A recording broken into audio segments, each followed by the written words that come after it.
All right, hi everybody. Mr. Alt here, getting ready for the school year. I'm really excited about the upcoming school year. I'm awfully anxious. It's going to be a very different school year.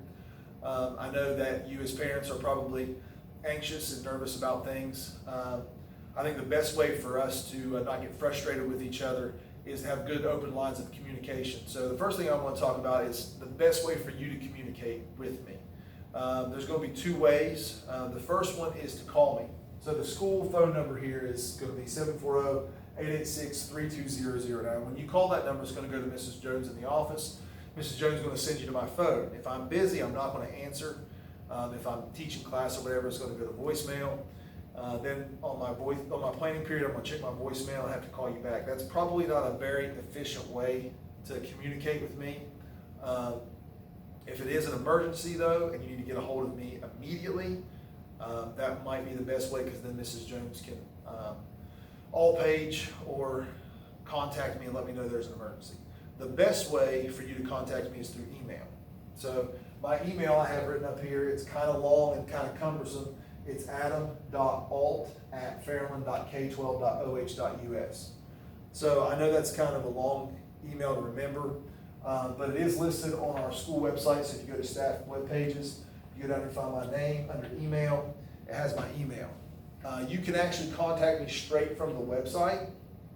But the problem with doing that is when you contact me straight through the website, when I get it, it almost looks like a spam email. And in the past, I've accidentally deleted those and not contacted the parent back. The best thing for you to do is to open up your personal email and type in the to address bar, adam.alt@fairland.k12.oh.us. And if you would, in the subject, put your child's name, the student's name. So for example, if I was going to email a parent about my kid, I would put, the parent's email in there, and then the subject, I'm going to put Robbie Alt. So that way, when I see the email, I see your name, and I see in the subject, the student's name, and I know who I'm talking to, and all that. So I'll get those emails immediately. When I have a free moment throughout the day, I'm going to be constantly checking those things. So that's going to be the best way to get a hold of me and communicate. Some things about my class, some things your kids are going to need. The first thing, a calculator, just a real simple calculator. I'm sure whatever Mrs. Smithson's requiring in 6th grade math will be fine, as long as it adds, subtracts, multiplies, and divides. That's more than enough calculating power for what we're going to do in here. Real simple stuff. Paper, pencil, and pens, and colored pencils too. Even though we're going to do most stuff virtually, I know a lot of kids still like to write stuff down. It's a good learning tool. It's a good way to study, is to write things down. There may be assignments that I have the kids draw something, but I'm going to have them take a picture and upload the picture to me. So there's still going to be a need for paper, pencil, and pens, and color pencils.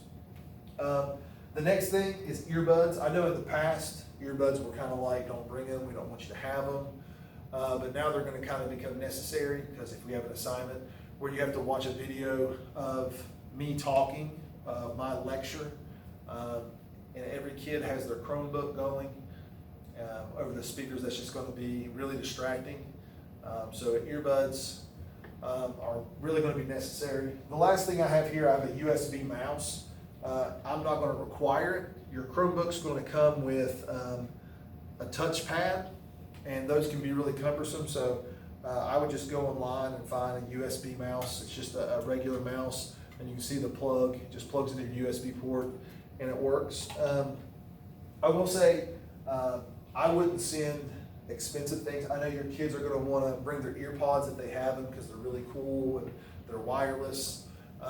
But if something happens, if they drop them, if they lose them, you're out a lot of money. So I would just go get some cheap earbuds, go online. I found a mouse for about $8, and send your kid to school with those. This year also, whether your kid is going to be virtual or face-to-face, we're going to use Google Classroom as our hub.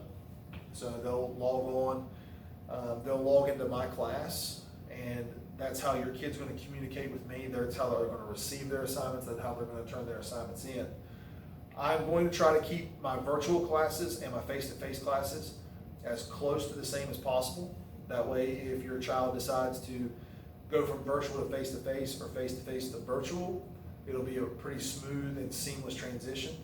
If something does happen and we would happen to have to shut down for 2 weeks or a month or whatever, they're going to be used to using Google Classroom, and it's going to kind of be seamless. So again, I know this year could be going to be nerve-wracking at times, but we'll get through it. Be patient with us.